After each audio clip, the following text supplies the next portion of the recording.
Good afternoon everyone, Brian Robson here from Healthcare Improvement Scotland, and welcome to this, the 8th in our series of QI Connect. This is a series which was born out of ideas from our national clinical leads here at Healthcare Improvement Scotland, with the aim of connecting folks in Scotland with international quality improvement leaders from across the globe. We're absolutely delighted to welcome you all here today on what promises to be a very exciting and engaging session. I'm going to introduce Jennifer, who's going to take you through some of the detail around using WebEx, and then I'll come back and tell you a bit more about today's session. Good afternoon, Jennifer. Hi, thanks Brian, and good afternoon everyone. So just a couple of housekeeping slides just to get you started. If you could use the chat function just on the right hand side to ask any questions and get involved in discussions. And these sessions are all about your feedback, so please do feel free to ask any questions or comments throughout the session. If you are having any technical difficulties, and if you're not able to hear the presentation, or if you're losing connection, please send a message to the call manager, the BT call manager who's on the call, just using the chat function, or you can call the mobile number that's on the screen on 07929 049 216. And just to take you through some WebEx orientation, so on the right hand side of the screen you should be able to see a list of those participants who have joined the call. If you wish to make a comment or join in the conversation, just use the chat box as I said before, and just please select all participants from the drop down list so that everyone can see your comments. And that's great. So now for the really fun, interactive part of the session. So if you can, there's a blue arrow pointing to the right hand side on the toolbar at the top left hand side of your screen. If you can all just click on that blue arrow and then just select your locations from the map on the screen. So there's a few people from the UK there.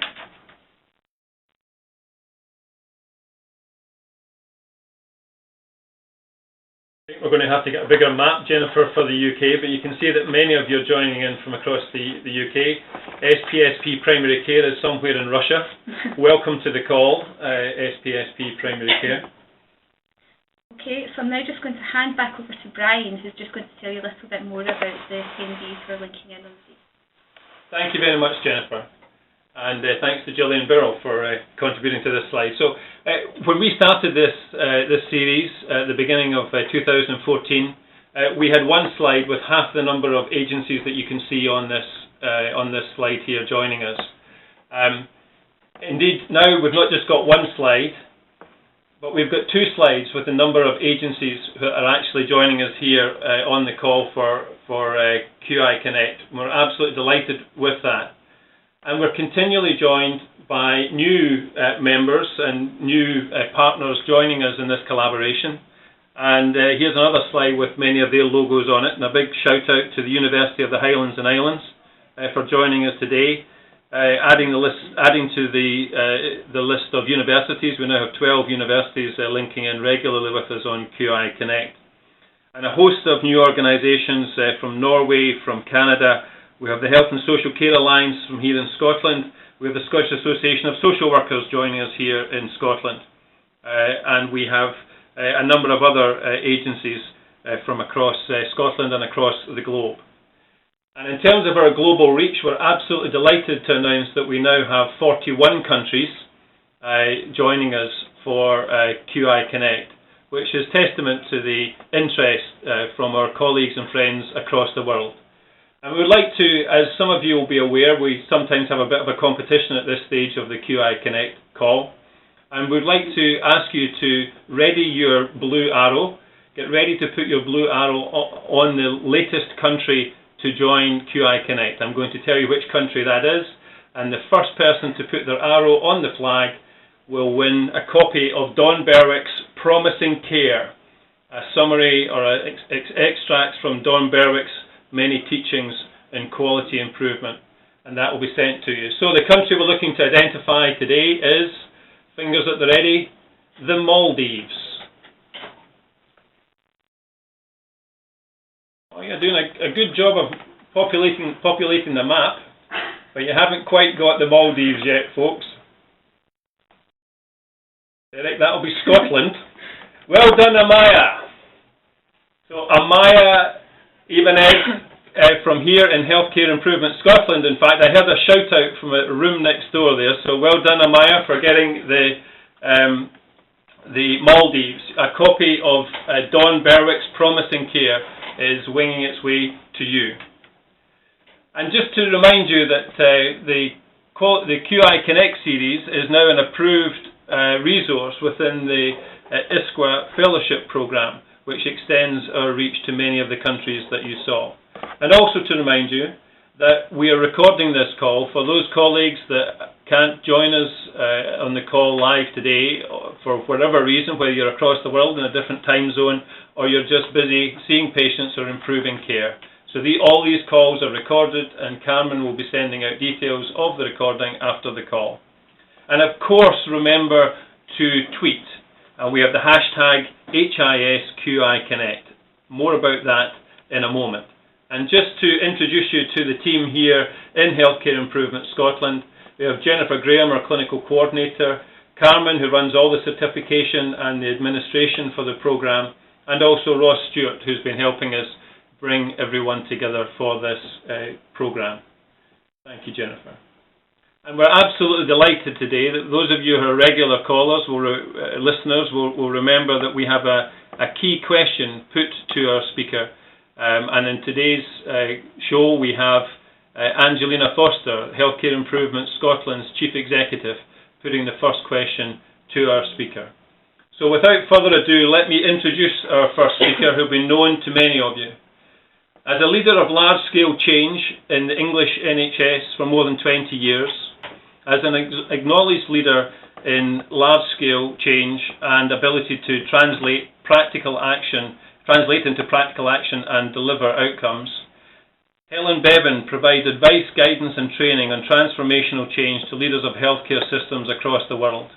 In 2008, on the 60th anniversary of the National Health Service, Helen was recognised as one of the 60 most influential people in the history of the NHS.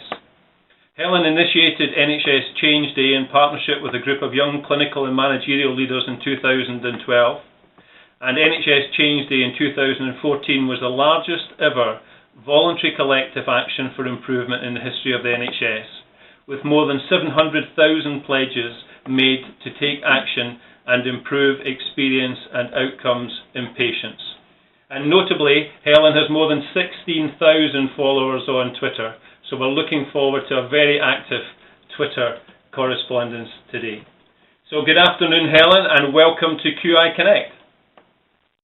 Thank you, Brian, and good afternoon, everybody. It's great to be part of this. And, you know, as somebody who is active on social media, I'm always looking for great resources and great connections. And I think it's fair to say that Healthcare Improvement Scotland is one of my favourite sources of really good knowledge and material and connection. So it's great to be taking part in the web seminar today. So I'm going to be talking about being a great change agent, and I'd say that the essence of being a great change agent in health and care is about being somebody, you know, who's challenging the status quo, who is standing up and being counted when we see care that is unsafe or our patients having a bad experience. It's about the knack, I think, of rocking the boat, but staying in it. So, just a few things about this session now. We're a learning community together. At the moment, there's nearly 100 of us taking part in this web seminar, which is really fantastic. And, you know, when I actually look at the list of attendees, people that are with us today, it's such an amazing set of experiences and kind of wealth of knowledge.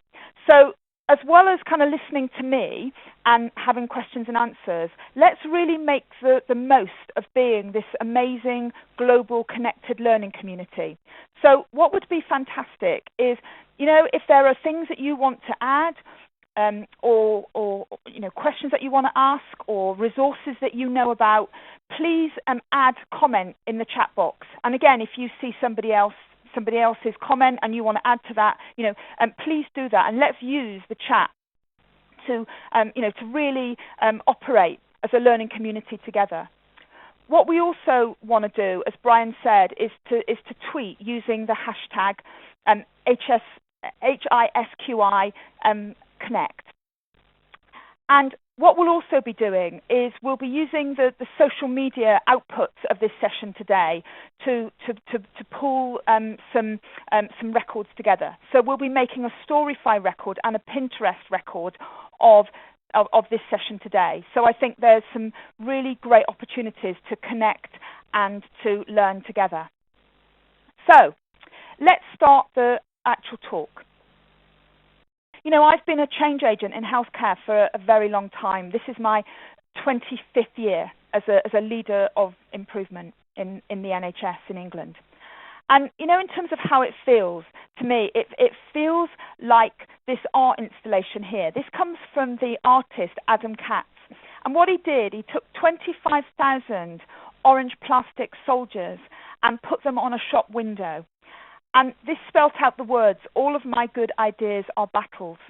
And I think that's often how it feels being a change agent in health and care. That, when we choose to be a leader of quality and safety and healthcare improvement, we don't choose an easy life. And very often, we're working in ways that are very challenging and that are very difficult. And I really like this quote here from the biologist Huxley when he was defending Darwin's theory of natural selection in the mid-1800s. And what he talks about, every new truth begins as a heresy. And I think that much of what we do as leaders of health and care improvement is heresy. And I just want to show you something now that I think actually is a new truth that's pretty heretical in health and care. This comes from Gary Hamel. Gary Hamel is based in California, and the Financial Times have described him as the #1 influencer in business in the world. And Gary Hamel has been looking at the history of change in organizations. And the conclusions that he comes to is that, first of all, change always starts on the fringe. Change doesn't start in the middle or the top of organizations. It starts somewhere on the periphery. And the second thing is that typically change doesn't start with the senior leaders or the people with positional power. It starts with the activists. So if this is a new truth, then we really need to think about how we go about change in health and care. And the ideas that I want to share with you now come from a white paper that I co-authored recently, which is called The New Era of Thinking and Practice in Change and Transformation, a call to action for leaders of health and care. And what this white paper does is look across the world at what are the leading trends in large-scale change and transformation across multiple sectors and industries. And taking the learning from those different sectors, actually, it's quite consistent, in terms of what we need to do to make change happen at a faster rate and to be more disruptive. Because what I'd say about where we are currently with health and care is that small-scale incremental change isn't enough anymore, and our change needs to happen more broadly and faster and more disruptively. And this white paper is very much a call to action, as today's web seminar is, about, calling leaders to action to join this new breed of people who are leading health and care improvement globally, and, if you like, are the heretics that are creating the new truth, rewriting the rules of change, and leading change from the future for different results. So just to share a few of these ideas. What I've done here is I've taken what I'm calling the dominant approach when it comes to most thinking about health and care improvement and the way that many leaders in health and care go about change. And what I'm doing, the arrow isn't showing properly here, but actually opposite the dominant approach, there is another box that says emerging direction. And what I just wanted to do was to contrast that the ideas of the dominant approach to change with the emerging direction. And when I talk about emerging direction, what I'm saying is when we look globally at what the most leading edge practitioners are doing, what the most influential thought leaders are saying, essentially what it's about is this new direction that's coming.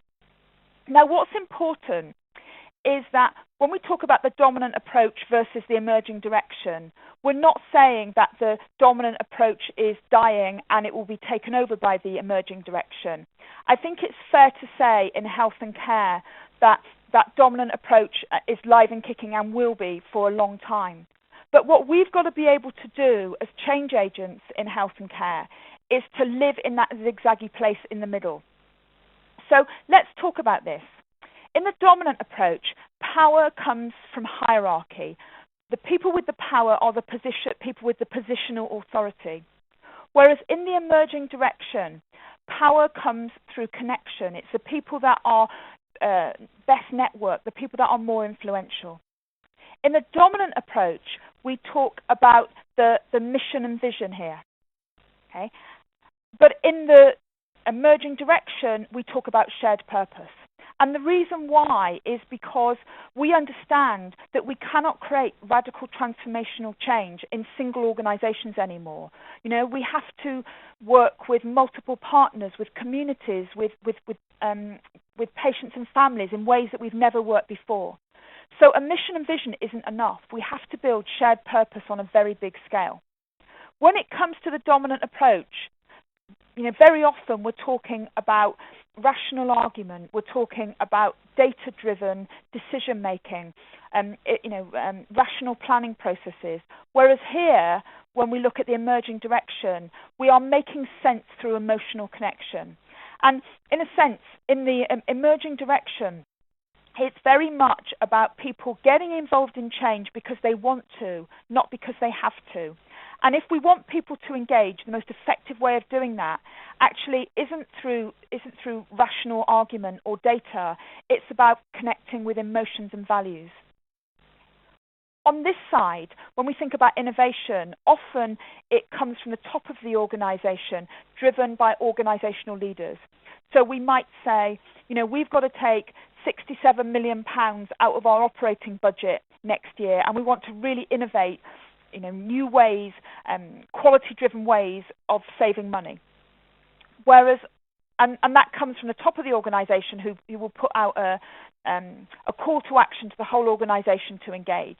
Whereas on this side, what we see is that creativity is much more grassroots, frontline, viral, bottom-up. Here, the kind of methods and approaches that we use for performance or improvement are tried and tested. They're based on experience. And, as somebody who has worked in improvement in healthcare for a very long time, I so appreciate the strength and the potential of many of the quality improvement tools that we use. But in a new world, it isn't enough. We've also because we're living in a world that is so much more social and connected and open, we have to, because we're connected with people all over the place, there's much more sharing ideas, comparing data, co-creating change. And this world, I'd say, was largely transactional. And what I mean by that is that many of the ways that we manage performance are transactional. They're about contracts. They're about quality assurance processes. They're about performance management systems. They're transactional. Whereas on this side, because again it's about people engaging in change because they want to, not because they have to, change is essentially relational. And what I'd say, for us in our world of improvement, because we largely are living in this dominant approach, it impacts on the way that we go about change. I really like this quote from Chris Argyris about quality improvement methods, and he talks about the essential flaw. And he says, this flaw is that when we implement quality improvement methods, because we're living and operating in a world that is essentially a left-hand world in this sense, what it means is that because the kind of mental models that we have as leaders tend to be mechanistic and hierarchical, it means that the way that we go about implementing quality improvement methodologies is consistent with the mental maps of most managers that live on that left-hand side. And what I'd say about this, it's so interesting when you look, for instance, at the experiences of leaders of healthcare implementing lean methodology or Six Sigma or other quality improvement methods. It really depends, I think, how effective we are on whether we're thinking in largely a left-hand way or the extent to which we're also operating in a right-hand world. But the thing that I'd say is when you look, certainly in my system in England and in other systems that I get to interact with elsewhere in the world, what we see is that actually most healthcare transformation efforts are driven from this left-hand side. Organizational leaders, system leaders that are trying to make very big change happen, but using the tools of that left-hand side. And what history tells us, and particularly moving forward as we're living in a world that is increasingly social and connected, more and more we need to be able to operate with the mindset and the tools of the right-hand side. And just a couple of quotes about this. This comes from Dion Kazian Liu, who's Australian. And she said, while leaders are starting to understand the influence of these, much more social and open ways of connecting, many of them are yet to grasp the impact on the way that the impact that it has for us as leaders. And again, when we're moving into a world that is increasingly right-hand, we need to think about that, because I really like this quote from Maddie Grant. We are on a collision course between the new organic, human-focused forces of social media and the machine world of our organizations.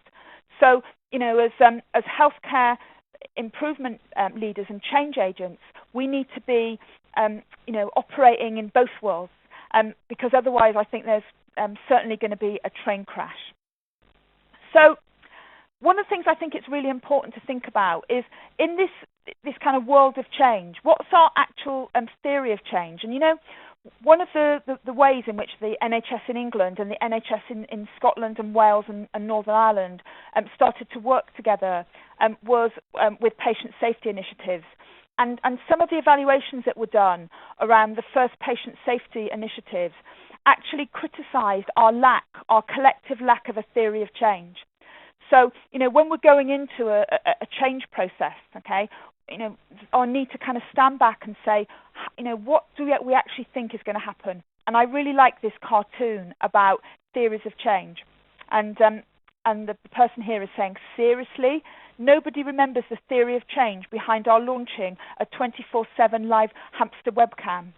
And I think in healthcare we have an awful lot of 24/7 live hamster webcams with actually, without thinking about or almost losing why we're doing it in the first place. So, so many of the thought leaders and the futurists are talking about us needing to think about change in a different way. So, many of us know about the work of John Kotter. John Kotter is the most influential change management leader in the world.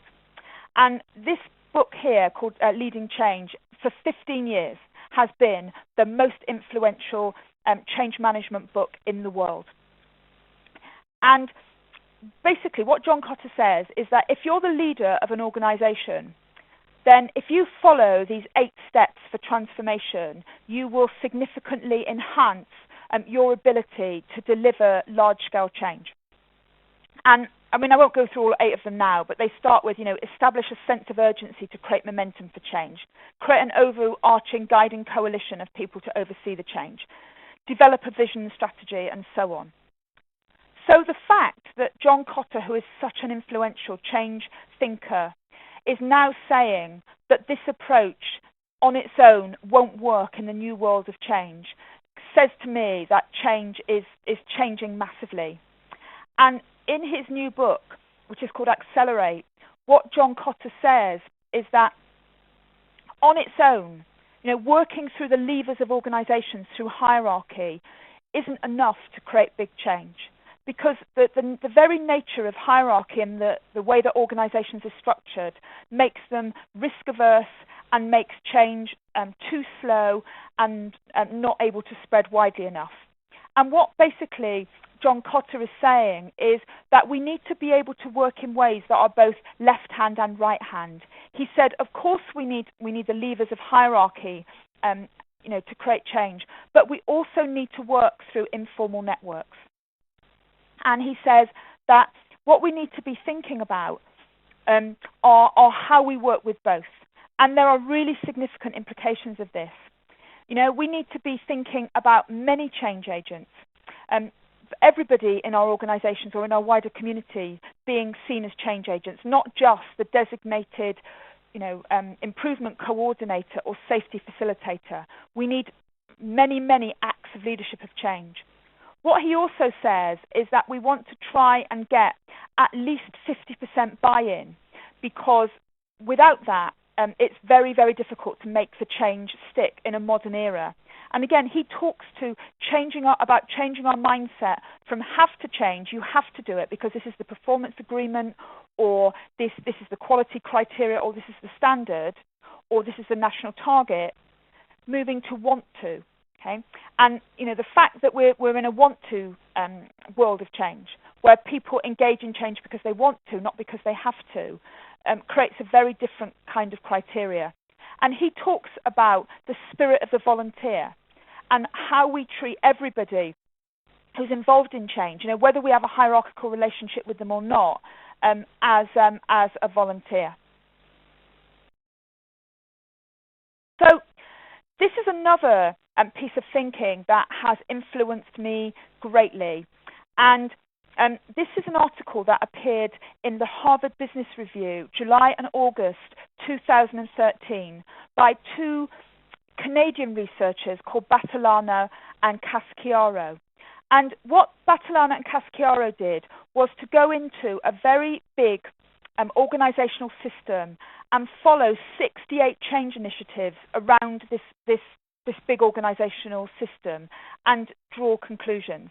So in the chat box now, does anybody know what big organizational system did Battilano and Casciaro base their study on? So what was the name of the big system where they studied 68 change initiatives? Anybody want to have a go in the chat box? Yeah, Elizabeth knows this. Elizabeth Wilson, well done. It was the British National Health Service. And it's really worth reading this article. And at the end of the presentation, I've put a whole set of references with links, and it's worth following this one up. But for our purposes today, I want to suggest two of their conclusions that I think are interesting in with regard to our topic. So the first thing is that as change agents, okay, where we are in the hierarchy doesn't really matter, okay? There's very little correlation between my effectiveness as a change agent and where I am in the hierarchy. What's much more important is where I am in the network. So if I'm somebody, who's at the middle of the informal network, connecting with lots of people, then I'm far more effective as a change agent than if I'm somebody who's here at the top of the hierarchy. Secondly, if we want to create change on a small scale, small scale incremental change, which is great, then we work through what they call a cohesive network. And what we mean by a cohesive network is people like me. So we talk about peer-to-peer change, so GP to GP, or nurse to nurse, or patient leader to patient leader. Yeah? But actually, if we want to create large-scale radical change, then what we need to think about is how we create what they call a bridge network between disconnected groups. So it's beyond peer-to-peer, and actually it's about connecting up people that are currently disconnected. And, when I look across health and care systems, what I see very often is organisations and systems that want to actually create very big change, okay, big transformational change, but the way that they're going about it is peer-to-peer, you know, and very often I think there's a disconnect between the level of ambition of our change and the way that we are going about change. So, what I want to do next is to talk about some of the themes that came from our white paper. And what we did, again, in this white paper was look across the globe at what do the kind of approaches and levers for change in the future that are different need to be. Before I do that, I'll just stop there. And I was going to ask Brian, you know, just in terms of, are there any themes that you're seeing in the chat box? And Jennifer, what are you seeing through Twitter? So Brian, first of all, what are the themes that we're talking about in the chat box? Yeah, great. Thanks very much, Helen. Well, the chat's going hot. Alison Cameron, who's a fellow in North West London, Clark, has been really connecting in with your point around hierarchy. As a patient leader in the Clark there, she feels it can be a constant struggle against silos and hierarchies. Wendy Copeland-Blair, who's the head of performance at Mersey Care NHS Trust and a regular contributor to QI Connect, is also interested in the whole hierarchy, silos, and whether that's an effective way of actually stopping change happen.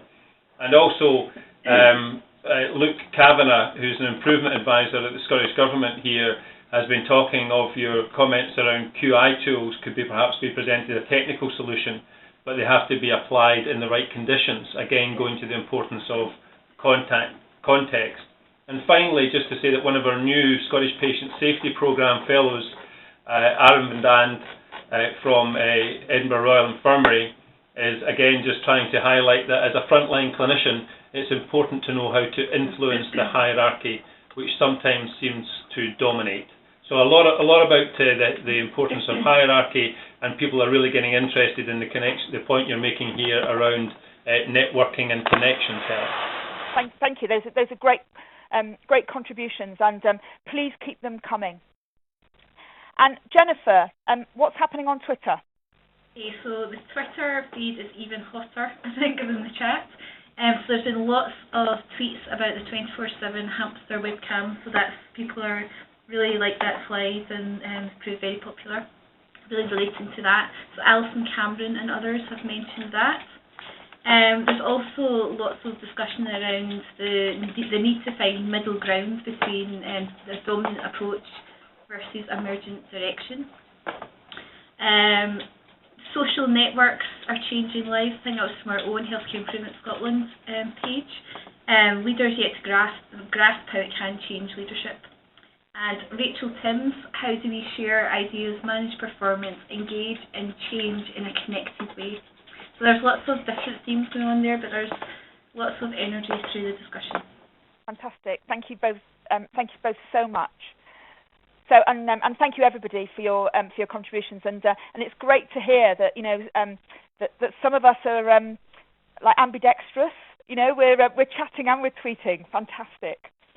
So I'm not going to go through all these themes. I just want to pick one or two of them. But again, the white paper is free. So if you're inspired by some of these ideas, please download it and join in the debate. But what I want to pick on particularly is the first of these topics about activating disruptors, heretics, radicals and mavericks. And I think that's quite a scary thing to do when I think as our healthcare world gets more and more challenging and financially difficult. Often as leaders, our tendency is to go for more control and conformance, when actually what we're saying here is the complete opposite. So let's think about this. So again, going right back to the beginning of the talk, and Gary Hamill, who was saying, that change starts from the edge and change starts with the activists. So if we want to create really radical transformational change, then actually as leaders we need to be finding those people. And I really like this quote here from Céline Schillinger, who's from France. And she said, we've got to make disruption the new normal. And we've got to make the disruptive innovators, the radicals, the mavericks, the heretics, the heroes of our age. Because these are the people who are questioning the status quo. They're opening up new possibilities, new areas for action.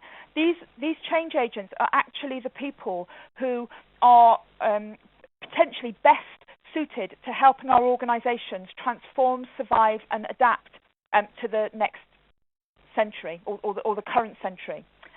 So that's great. It's great to say, yeah, we've really got to support these heretics and radicals and rebels. But, there's a kind of question here. What happens to these people in organizations, and, do they have a nice life? And the reality is that very often it feels like you get burnt at the stake. Being the person that stands up and questions can actually lead to a life of feeling, very lonely and made to feel like you're an oddball and that you get punished. So we need to think about how do we thrive and survive as rebels. So first of all, let's have a think about rebels. If there was one thing I was going to say to have a look at, this content comes from a beautiful slide share from at Peter Van, who's Belgian. And it's a 200-slide pack, and I just pulled out some of the content here. When we talk about people who are rebels and heretics, we're talking about people who are the principal champions of change initiatives or causes or social movements. And the thing about successful rebels, we're the people that don't wait for permission. We get on with it. But we do it from a place of value and what we know is right. And actually, being a rebel is a very responsible action. It's not a reckless action. And we have big aspirations. We aim for greatness. Greatness of our service, greatness of our collaborations. A healthy fire. Igniting that energy. And it's about worthiness. And as rebels, we name things that other people don't yet see because they're stuck in the status quo. We point to new horizons and new possibilities. And I think this is my favorite soundbite about rebels overall. Without rebels in our organizations and systems, the storyline never changes. And, it's great to say that, but what we see time and time again in our organizations is a version of this that I call the 90-30 conundrum. And basically, when they are surveyed, 90% of senior leaders say that they truly recognize the potential of these mavericks and heretics and disruptive innovators to help create change in their organizations. But only 30% of senior leaders say it's actually happening, and they're satisfied that it's happening. So what we've got is a kind of an intellectual sort of understanding or appreciation of the role of disruptive innovators, but actually a reality that is often very different. And what we need, we need the people that are the boat rockers, the people who can rock the boat and challenge the status quo and stay in it. We need to be the people that can walk this very fine line between difference and fit, being inside and outside the organization. Who are able to challenge the status quo because we see there could be a different way. The great thing, and again, the evidence base really supports this, is we're talking about people who can both conform and rebel at the same time. So in a moment, I want to tell you a little bit about my organization and the team that I work with. And we are a team of rebels. We are a team that has been designed to be on the edge. Within the national improvement body in England, NHS Improving Quality. And we know that we have to be the best conformist in the organisation. So we are the people who always strive to get our performance report in on time. We turn up at every meeting. When other colleagues ask us for help, we always give it. We never ever talk badly of anybody else in the organisation, because we know that we have to conform in that way in order to be rebellious. And the important thing about rebels is that we are capable of working with other people to create success. We're not destructive troublemakers. I really like these slides here from Lois Kelly, and she makes a differentiation between a rebel and a troublemaker. And a rebel is somebody who creates change, who is very passionate about the patient-focused mission of the organisation, who's optimistic and hopeful about the future, who generates energy and therefore attracts other people to them, who sees possibility and potential, and therefore is able to work in solidarity with other people together. And that's a very different person from a troublemaker. And a troublemaker complains and whinges a lot. And a lot of the focus is on me, the injustice of my situation, the difficulty and the unfairness of what I'm facing. They're angry about the scenario. They tend to be pessimistic because they've been here so many times before and it hasn't worked.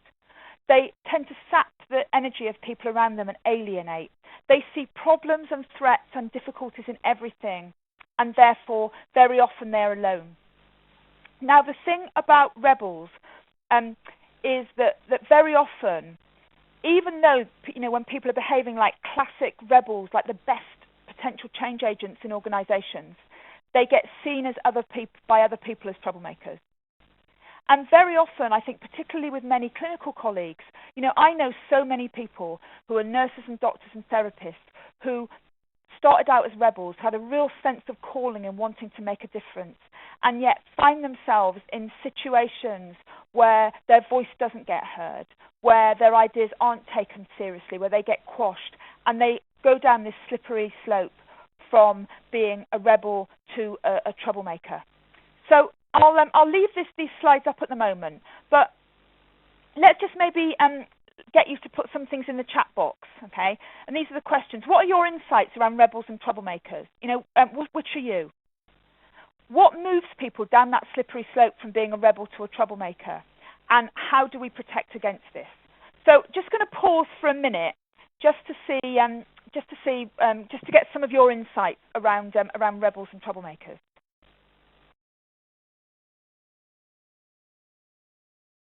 Let's see what anything's going to come in the box about rebels and troublemakers. Any insight? Great.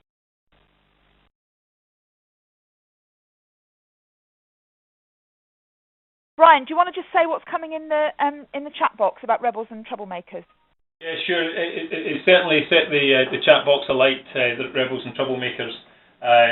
Colin Perry, who's one of the national clinical leads in our diabetes programme here in Scotland, says there's lots of heretics and rebels in the NHS, often changing their own immediate clinical environment, but more difficult for them to access a wider clinical area. So just making the point that it's in the immediate vicinity they're making change happen, but more difficult to do it more widely. And certainly a number of people associating themselves with your Joan of Arc type, getting burned at the stake or getting singed through trying to introduce change. There's Luke Kavanagh, who's highlighting the Dementors in Harry Potter. Yeah. And so the difference between a troublemaker. Somebody mentioned, can't see quite who it is. Somebody mentioned the mood hoovers. Other folks out there in the system that actually they can suck the energy away from trying to make change happen. Yeah, great points. And I'd say what is the most important factor in terms of staying as a rebel and not going down the slope as a troublemaker? It's this issue of togetherness. However brilliant we are as innovators, however great our ideas, however passionate we are for the cause of our patients, you can't be a rebel on your own. And it's about how we link up with other people, okay? And it's the togetherness that keeps us in the rebel camp and keeps us hopefully out of the troublemaker camp. Yeah. There's Anne-Marie Latham there, who's a clinical improvement practitioner in Ayrshire and Arran, saying pretty much the same thing, that you have to infuse others with your ideas of change and getting people involved and not going out there just to irritate or rock. Great point. Just looking at what Wendy's put here, having a line manager who's a rebel is a fantastic thing, is a gift. So, just want to say a little bit about my team and the team that I'm part of in this context, And I work as part of a new team in NHS Improving Quality, the national improvement body in England. That's called the Horizons team. And the kind of the inspiration for this team is this quote from David Lloyd George, and he says, "You can't cross a chasm in two small steps." You know, that when there's such a big gap between where we are and where we want to be with regard to our change needs and our transformation needs, that sometimes we have to do brave things. So we've set up this very small team within NHS Improving Quality, which is called the Horizons Group. And the idea of this group is about how we can stimulate these new and disruptive approaches. And the thing about the Horizons Group is that it's operating right at the edge of current thinking and practice. So in a sense that, you know, NHS Improving Quality aspires to be on the edge, and the Horizons Group is on the edge of the edge. But in this fringe space, okay, not in the centre, so that we can think unthinkable things and we can create different kinds of practice. And it is about skipping generations. It's about, you know, leaping across the chasm.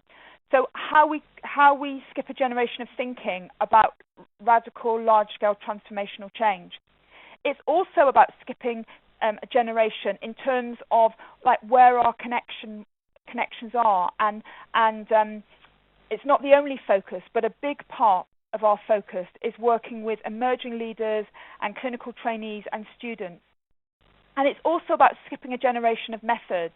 So very much building on, our very tried and trusted and beloved quality improvement methods. It's about how we also use the new methods with open innovation, open source, social media, digital, using the wisdom of the crowd, using kind of hacking techniques for disruptive innovation. And it's about all of those things.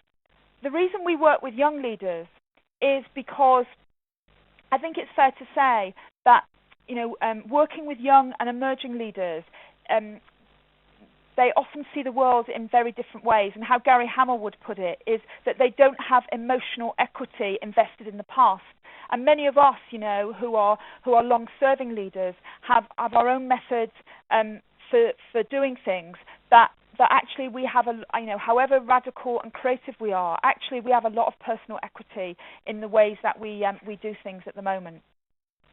So I'm just gonna go onto one more slide now, which is what does this mean in terms of some of the challenges for us.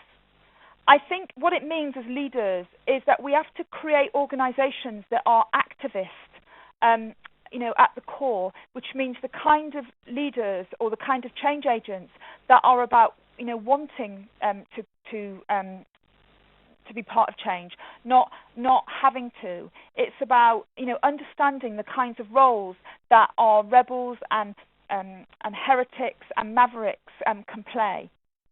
We've got to find ways to marry the kind of innovation that and large-scale transformational change that we need with the complexity and scale of being part of very large healthcare systems. Because the kind of need that we have for conformance and control, with being part of large complex organisations, how we link that with the kind of innovation processes that we need. And we have to be able to balance control and freedom.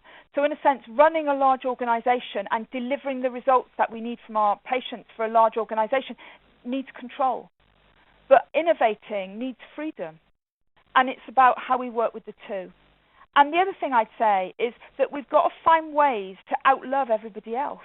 Because, and that might kind of seem a strange way of saying it, but if we can be the change leaders that are about about values and what really matters and respecting other people and thinking the best from other people and behaving and working out loud in very value-driven ways, then actually I think as a change agent, outloving everybody else is a very good tactic. I've got some more material, but what I think I'll do is I'll stop there so that we can have a really good question and answer session. But the other materials are available. I think what I might do is just, I'm just going to whip through this, and I'm just going to show you, just say a couple more things, as though we've got plenty of time for questions. So, what I'd say is, if you look at the underpinning theme in so much of the thinking that's out there in the wider world of change, in terms of what the thought leaders and the most leading edge practitioners and the futurists are saying, I'd say that the overall theme is about thought diversity and how into our change programs and processes we can get many different thoughts. And again, as you can see, Gary Hamel's a very big influence on me. He says tomorrow's management systems will need to value diversity, dissent and divergence as highly as conformance, consensus and cohesions. And I think we need to be the generation of change agents that enable that to happen. So what I want to say to you is about, how can you be a leader of change from the edge? How can you go out to your own edges, whatever that means to you, and explore the possibilities? If change happens from the fringe, what does that mean for you? Because actually, at the fringe, at the edge, you'll find a lot more opportunity. Where, as a change leader, you can maybe connect with others and imagine, invent, and thrive. So, my call to action: identify your own opportunities to move to the edge. Think about how you might connect with others and ignite the disruptive innovators in your midst. And I'd say one of the biggest challenges that we have as leaders of health and care is about change processes that happen at a faster rate than the outside world. And one final piece of advice that, as you're thinking into the future and your change efforts, that I think there's a choice to be made.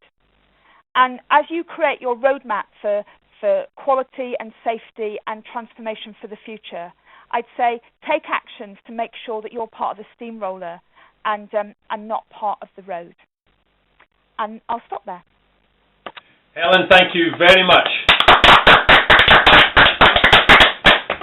Helen, that was absolutely superb, and the chat has really gone through the roof. And I guess just picking up on a couple of points made by Marillis van Dijk from British Columbia and also Fiona Finlay, who's a consultant in palliative care medicine in NHS Lothian, both asking the same sorts of questions as you're posing as a challenge. How do you reach in and across the organisation from the edge?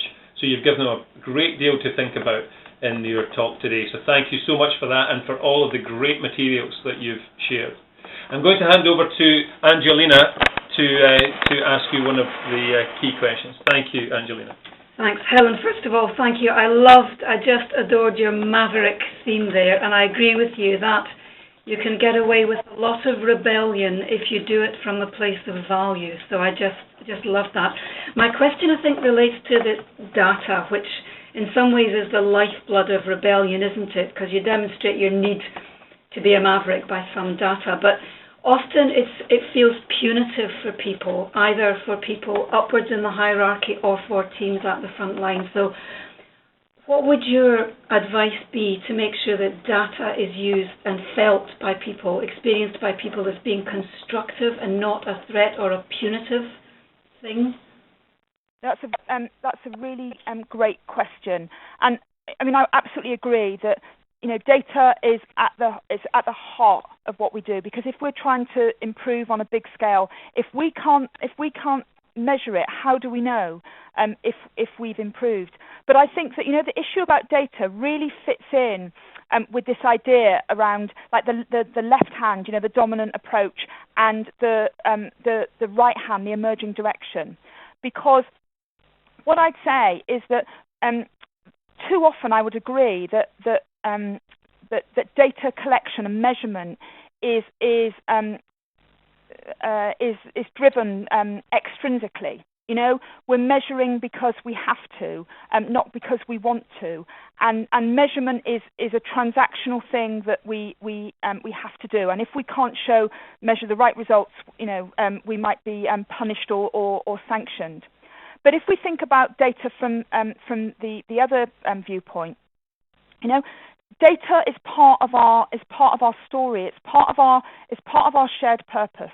That we have a group of people who come together, who are engaged in change because they want to, because it really fits with their values.